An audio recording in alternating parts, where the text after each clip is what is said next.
जय शाह के लिए जाहिर बात है, जो मोदी सरकार कहेगी वही करेगा वो।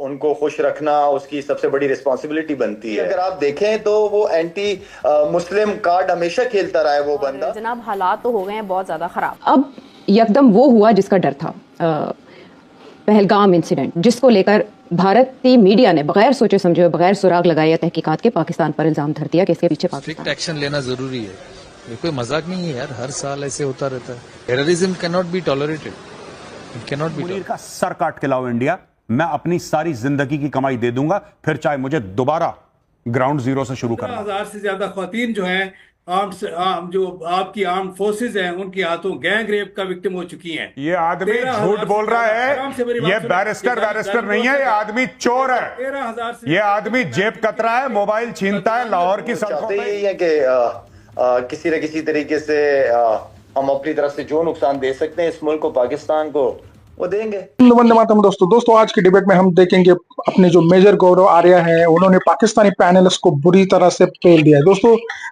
मेजर गौरव आर्या ने पाकिस्तानी पैनलिस्ट को कहीं का नहीं छोड़ा। तो दोस्तों, ये डिबेट देखने में आपको बहुत मजा आने वाला है। डिबेट को अंत तक देखिए, मैं मिलता हूं आपको डिबेट के अंत। पूछना चाहती हूँ, खाने को तो है नहीं, आटा मिलता नहीं, पानी है नहीं, बिजली आती नहीं, वहां पर जिस तरह की गुर्बत है, आपकी इस वक्त औकात भी है कि न्यूक्लियर बॉम्ब से किसी को डरा सके और कोई डर जाए उससे? 15,000 से ज्यादा ख्वातीन जो हैं जो आपकी आर्म फोर्सेज हैं उनके हाथों गैंग रेप का विक्टिम हो चुकी हैं। ये आदमी झूठ बोल रहा है, ये बैरिस्टर नहीं है, ये आदमी चोर है। 13,000 से ये आदमी जेब कतरा है, मोबाइल छीनता है लाहौर की सड़कों पे। ये आदमी झूठ बोल बेबुनियादी रहा है। बातें बोलना बंद कीजिए। आपका झूठ चलने वाला नहीं है, आपका झूठ चलने वाला नहीं है। भारत का एक शख्स यहाँ बर्दाश्त नहीं करेगा। मुनीर को नहीं बचा पाओगे क्या के? उस आदमी को ठीक है, आसिम मुनीर को सुअर की खाल में उसको उड़ा के उसको नचवाया नहीं। नोएडा में मेरा नाम नहीं। तुम लोग क्या बात करते हो, झूठ बोलते हो। मुसलमान मुल्क तुम्हारे मुंह पे नहीं थूकते। मुसलमान मुल्क, किंगडम ऑफ सऊदी अरेबिया, जहां पे मक्का और मदीना है, उसने बोला कि नहीं देना इनको वीजा। चोर के बच्चे हैं ये, जहां जाते हैं जेब कतरी करते हैं, जहां जाते हैं भीख मांगते हैं। मना कर दिया, सऊदी अरेबिया ने मना कर दिया, कतर ने मना कर दिया, यूएई ने मना कर दिया, फिर ये गए अपने भाई भिखारी के पास, बांग्लादेश के पास, कि यार सुनो, तुम कुछ हमें दे नहीं सकते, कम से कम कश्मीर का नाम तो ले लो।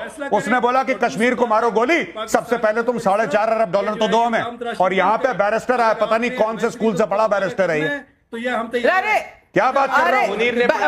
वकार अब्रेज जी भाग गए।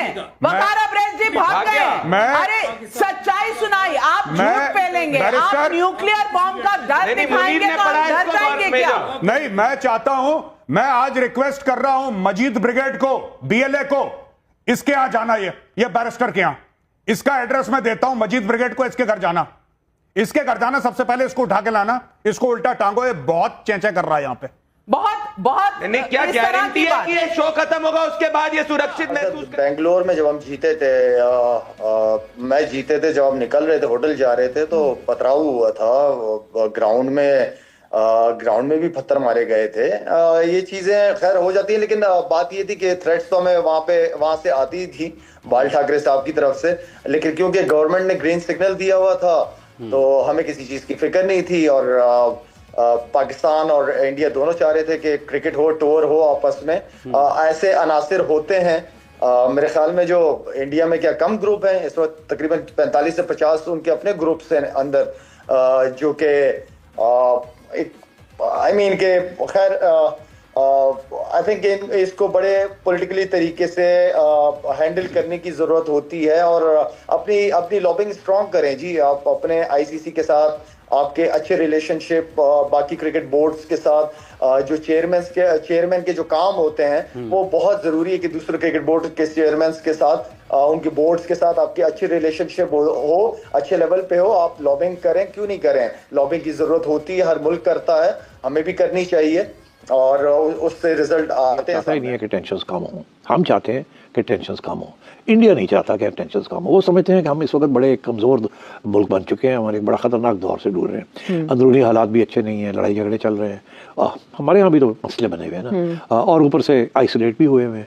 अमेरिका उस तरीके से जफ्फी नहीं डाले हुए हमें, और इकानमी जो है वो भी ऐसे ऐसे हो रही है, और ईरान और अफगानिस्तान के साथ तल्लुकात इतने अच्छे नहीं हैं, नहीं हो रहा। अच्छा। हाँ, इंडिया के हालात अंदरूनी जो भी होंगे वो अभी भी इंटरनेशनल कम्युनिटी की डार्लिंग है।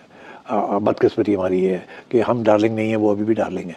अभी भी सारी फॉरेन इन्वेस्टमेंट जो है उनको बड़ी मिलती है, अभी भी अरब वर्ल्ड जो है वो इंडिया को सपोर्ट करता है। अभी सऊदी अरेबिया ने और यूएई वालों ने billions of dollars of investment in India की, तो इंडिया बिल्कुल आइसोलेटेड नहीं है, हम थोड़े से आइसोलेटेड। तो बांग्लादेश के साथ जो मामला हुए, कोई नहीं, छोटी सी चीज़ है उनके लिए, उसके लिए international community is not interested in that. और फिर ये कि क्योंकि बांग्लादेश या पाकिस्तान के साथ मिलकर चाइना के साथ एक महाज बना रहा है, तो इंटरनेशनल कम्युनिटी को तो ये बात नहीं पसंद आएगी, बिकॉज वो तो चाहते थे कि इंडिया का डोमिनेंस हो इस एरिया। तो जैसे कि आपने वीडियो में देखा कि कैसे पाकिस्तानी पैनलिस्ट बदतमीजी कर रहा था और भारत को, भारतीय फौज को गालियां बक रहा था और भला बुरा कह रहा था, लेकिन मेजर गौरव आर्या ने वहां से मोर्चा संभाला और उसको इतना जलील किया कि वो सपने में भी उसको मेजर गौरव आर्या ही दिखेंगे, क्योंकि मेजर गौरव आर्या ने सीधा स्ट्रेट अवे उसको धमकी दी कि जो आसिफ मुनीर है, पाकिस्तानी जो लश्कर प्रमुख है, उसका सर लाने की उन्होंने एक पाकिस्तान की जो संगठन है उसको रिक्वेस्ट की, और पाकिस्तानी जनरल जो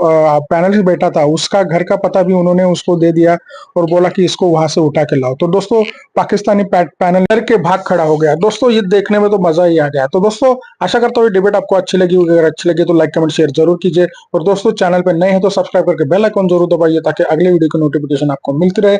मैं ऐसी ही मजेदार वीडियोस आपके लिए लेकर आता हूँ। आज की वीडियो में यहीं पे रुकता हूँ, कल मिलेंगे और एक नई वीडियो के साथ, तब तक के लिए जय हिंद, वंदे मातरम।